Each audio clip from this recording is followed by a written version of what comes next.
Cześć, z tej strony Ucek, witajcie na moim kanale. Dzisiaj coś innego, kamerka Akaso V50X. Kamerka sportowa, firma podesłała mi ją, żebym sprawdził, co potrafi, jak działa, co ogarnia, więc przetestowałem, ponagrywałem, podzielę się z wami tak naprawdę moimi wrażeniami z tej kamery. Jak widać, konstrukcja standardowa jak dla wszelkiej maści kamer sportowych. Jak wygląda? Może sobie ją na razie wyłączmy. Całość taka pokryta gumowym, szarym materiałem. Jak najbardziej fajnie. Obiektyw wiadomo. Przycisk do włączenia na froncie od góry, przycisk do rejestrowania. Są ikonki, diody, które się świecą, ale to za chwilę zobaczycie. Tutaj przełącznik, mikrofon. Fajna rzecz, że od razu mamy gniazdko do statywu. Możecie ją wkręcić. Nie trzeba używać mocowań, nie da się ukryć, a la GoProwskich, bo to pasuje wszystko wymiennie do wszelkiej maści kamer. Jest tutaj miejsce na baterię. Co fajnie, w zestawie dostajecie dwie baterie. Baterie są 1350 mAh. Jest dołączona ładowarka na mini USB. Co też fajnie, że mniej więcej 4 godziny, przepraszam, 3 godziny, około 2,5-3 godzin jesteście w stanie na baterii nagrywać. Mając dwie, to naprawdę robi swoje.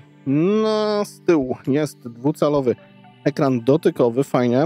6-osiowy żyroskop, jeżeli chodzi o sam obiektyw. Obiektyw mamy tutaj 20 megapikseli z zoomem cyfrowym, tylko szkoda jest to, że podczas nagrywania go nie możecie ustawić, tylko najpierw przed i dopiero wciskacie przycisk nagrywania.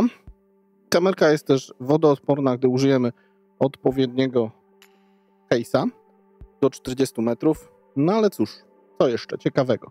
Tu mamy złącza. Kartę, którą aktualnie, czekajcie, żeby była jakaś fajna ostrość. Kartę, którą wyjąłem, mini HDMI, złącze mikro USB do ewentualnego zgrywania lub też ładowania. Kamera nagrywa wam maksymalnie 4K 30 klatek, ale odłóżmy ją na chwilę, bo to, co dostajemy w zestawie, naprawdę o zawrót głowy, że tak powiem, nastraja nas. Jest cały ten case, który jest wodoodporny. To jest jak najbardziej na plus. Oczywiście case razem z mocowaniami. Zaciskamy, jest uszczelka, wszystko uszczelnione. Dźwięk trochę w nim zbiera, ale to wiecie, jest taki dźwięk bardziej przytłumiony. Wszystkie przyciski chodzą. Nie możecie wtedy oczywiście używać ekranu, no bo to się po prostu nie ma takiej opcji. Oczywiście przełączanie tutaj między tymi górnymi rzeczami też jest. Można sobie tutaj wszystko poogarniać za jego pomocą, ale to za chwilę pogadamy. Jest to standardowe mocowanie w tym case'ie, które wszyscy znamy z kamerek, czyli te dwa tutaj, 3 tutaj i śrubka, więc to jak najbardziej fajnie.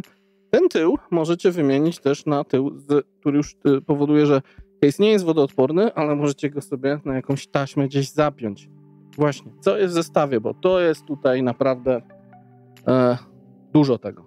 Pierwsza sprawa, jest kluczyk do skręcania tego wszystkiego, żeby to mocno podokręcać.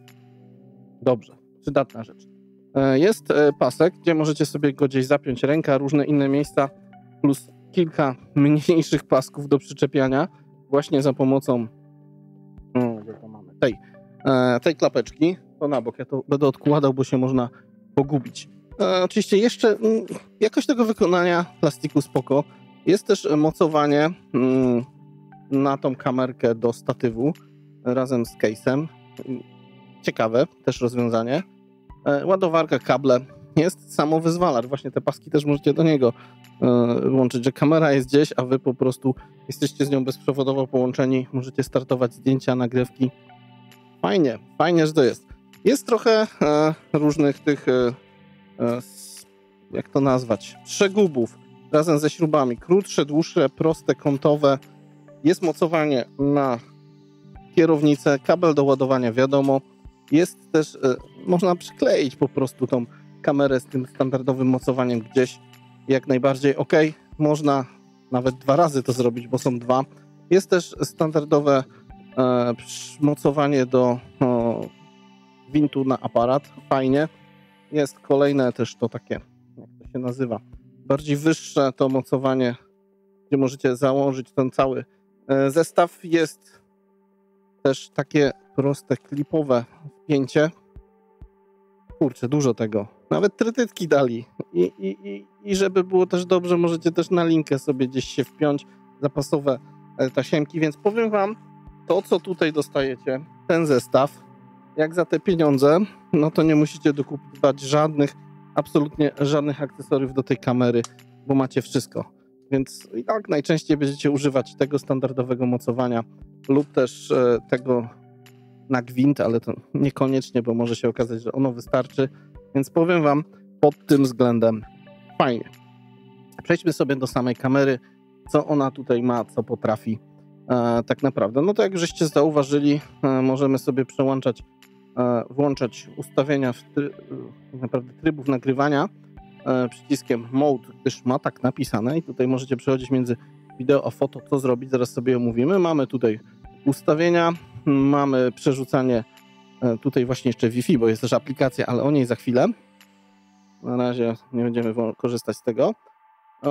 I cóż, praktycznie z rzeczy tutaj żadne ruchy, tak jak możecie tu jeszcze przełączać foto, wideo, wiadomo, nagrywania, co jest w środku, ale przejdźmy, myślę, że standardowo najpierw od ustawień. Nie ma języka polskiego, więc będziemy korzystać z angielskiego. Macie, jeżeli chodzi o możliwości nagrywania, 30 klatek 4K, mamy 2,5K, czyli 2,7 przy 10, jest 2,5K w 30, później mamy 1080p w 60 i w 30 720p 120 fps 60-30.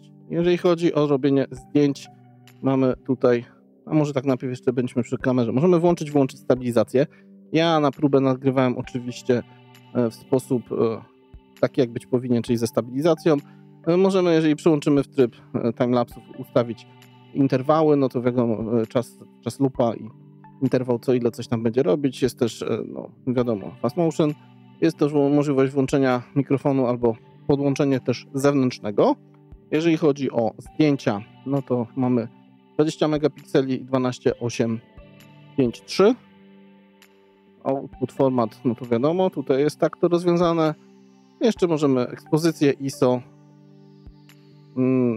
wiadomo, tryb meter, jakość zdjęć, no to wiadomo, chyba nikt nie ustawia niższych niż standardowo. I co mamy w ustawieniach? Włączenie, wyłączenie dźwięku, różnych rzeczy, bo ona tutaj pika, jak coś się dzieje, no to spoczko. Jeszcze jest też tryby super wide, medium, narrow. Ja używałem super wide'a przy nagrywaniach. Oczywiście jest balans bieli, możecie sobie tutaj, no sugeruje auto, ale można coś tutaj podziałać, jeżeli jeszcze chodzi o kolory. Sharpness, tryb podwodny, upside down, czyli przekręcenie. Jest tego wiele, jak widać. Można sobie tutaj poukładać oczywiście języki, data, czy ma być znacznik czasu, czy ma go nie być w nagraniach. Jest jeszcze właśnie ważna rzecz, jeżeli chodzi o częstotliwość pracy prądu w danym miejscu, gdzie sobie działacie, reset, informacje. Ja pracowałem na takiej, gdzie to było, tutaj jesteśmy na dole, wersji softu, więc możliwości mamy takie. Oczywiście jeszcze tutaj macie podgląd tego, co jest nagrane, zdjęcia, foto, usuwanie. Tutaj jest jeszcze oczywiście tryby, co możemy robić. Ja nagrywałem w normalnym, ale macie też lupy, timelapsy, slow motion, fast motion i możecie się po Wi-Fi połączyć. Jeżeli jeszcze chodzi o zdjęcia, no to jak widać chyba każdy tutaj rozpoznaje, co tu się dzieje, czyli pojedyncze seria, timelapse, self-time i long exposure, czyli długa ekspozycja. Co nam daje też tutaj możliwość Wi-Fi. Właśnie, gdy sobie użyjemy tego przycisku i przejdziemy do aplikacji od producenta Akaso Go i się połączymy z siecią Wi-Fi, która tutaj jest no, bardzo prosta i tajemnicza, o bardzo zaawansowanym haśle na dzień dobry, czyli jak widać, wejdziemy sobie w tą apkę, a już się połączyło, to nasz telefon czyni się jakby, jest lekkie opóźnienie, ale w telefonie widzimy to, co widzi kamera, czyli mamy podgląd na żywo i możemy tutaj tak rozpocząć nagrywanie, przełączyć tryby, co chcecie robić.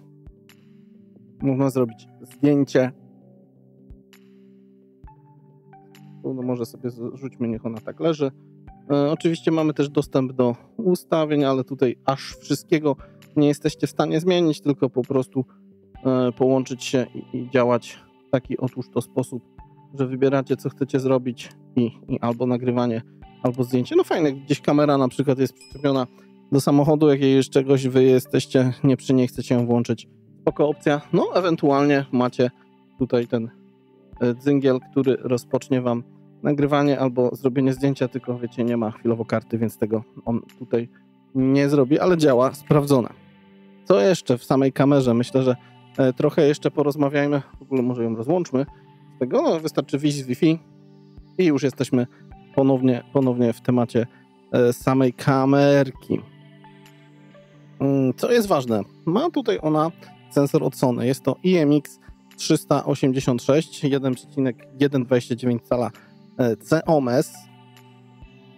Jeżeli chodzi o Wi-Fi, mamy tutaj 2,4 GHz, więc no w takiej sieci się łączymy, ale to chyba żaden sprzęt tutaj nie robi problemów w tego typu tematach.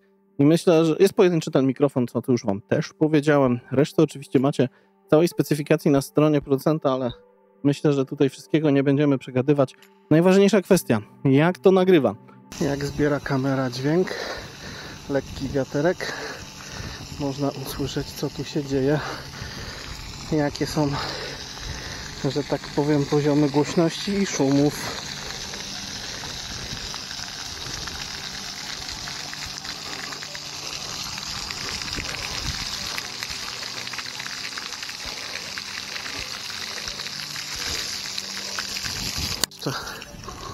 To jeszcze mała przebieżka. Jak to łapie? Lekki trucht. Sprawdźmy, jak działa stabilizacja.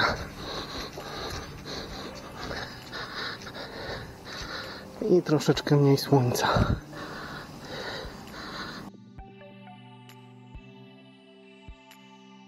Zrobiłem kilka drobnych ujęć, mniejszych, krótszych, większych. No i cóż, 4K, 30 klatek i jakość tych nagrań macie przedstawioną, jak widzicie. Czy ona powala, czy nie powala? Moim zdaniem jest adekwatna do ceny na pewno kamery. Nie jest to może jakieś super jakościowe nagranie, takie full żyleta, jak można by się spodziewać przy aparacie naprawdę za grube pieniądze. Jest akceptowalne. I tak bym to ujął. Oczywiście każdy zobaczy tutaj te ujęcia i wypracuje sobie swoje własne zdanie w tym temacie, ale jak na małą kamerkę, którą możecie sobie coś porobić przy takiej ilości akcesoriów, nie jest źle. Mogłoby być lepiej moim zdaniem. Są wyższe modele, ale ten jako podstawowy, żeby sobie gdzieś coś nagrać, zobaczyć, później trochę to w postprodukcji poprawić, myślę, że będzie ok. Oczywiście możemy nagrywać też jeszcze w mniejszej jakości klatkarzu, jak i również rozdzielczości. Ja wybrałem największą, no bo to chyba najrozsądniej pokazać, jakie są maksymalne możliwości tego urządzenia, więc to sobie zobaczyliście. No i cóż, jakie wnioski? W tej cenie? Myślę, że ciekawie. Na pewno podoba mi się to, że jest dużo akcesoriów. Sam sprzęt nie wiesza się, działa szybko, płynnie, wszystko się fajnie przełącza. Jest dotykowy ekran, bo oczywiście to też mamy tutaj na pokładzie. Jasność tego wyświetlacza, jego widoczność w słońcu bezproblemowa, powiem wam, nawet jeżeli jesteśmy w tym opakowaniu, więc to się sprawdzało dobrze. Możliwość ustawień, konfiguracji, podpięć, naprawdę mamy wszystko, więc na początek zabawy z jakimiś nagraniami bardziej w ruchomych sytuacjach, nie wiem, biegi, rower, snowboard, nawet do auta by gdzieś przypiąć się dało, tylko nie ma, trzeba by sobie jakieś mocowania takie przystawkowe załatwić, myślę, że do ogarnięcia. Ogólnie jakość adekwatna do ceny, wykonanie spoko, może gdyby jeszcze w tym 4K lepsze nagrania były bardziej ostre i takie bardziej żyleta, że tak się nazwę, naprawdę byłbym jeszcze bardziej zadowolony, bo to, co widzicie w ekraniku tutaj, jest jak naprawdę spoko, wygląda to dobrze już na komputerze, troszkę tej magii nam brakuje, no ale cóż, podstawowy model ma to do siebie.